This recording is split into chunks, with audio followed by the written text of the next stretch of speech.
Hi, I'm Maria Palazzola with MyGolfInstructor.com. Today I'm here with our fitness expert, Jeff Palazzaro from Elevated Performance.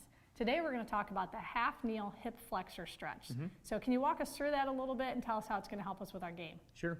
The half kneel hip flexor stretch is one that I give almost every one of my clients, strictly because most of us are in a seated position throughout most of our days, whether we're at the office or in the car, and we tend to have tight hip flexors, which can affect our back, can affect our posture, and can just cause a lot of issues physically and in our movements.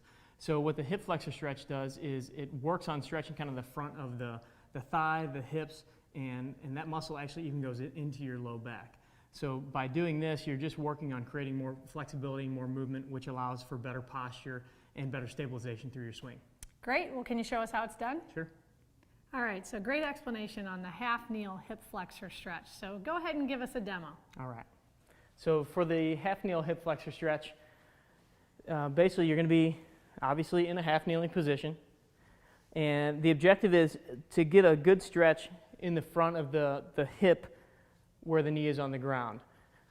You can do this two different ways, and you'll feel it a little bit differently each way.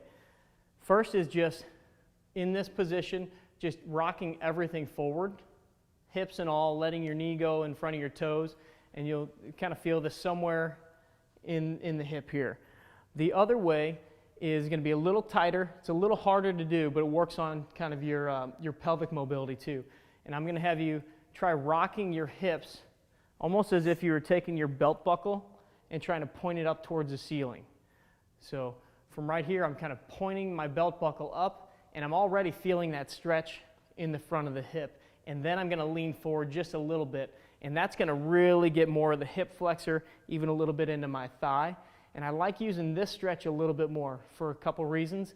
One, because it helps teach that control of the pelvis, which you obviously need in your golf swing, but it also just puts you on a little bit more stretch for that hip flexor, which is really the objective of the exercise.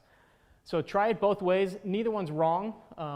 The second one, I think you'll feel a little bit more once you get the hang of it, but both of them are great for helping with possible back pain issues and just general flexibility that we need for our golf swing. It's simple and it works, and I'd like to give a special thanks to Jeff Palazzaro, our fitness expert from Elevated Performance, for being with us today.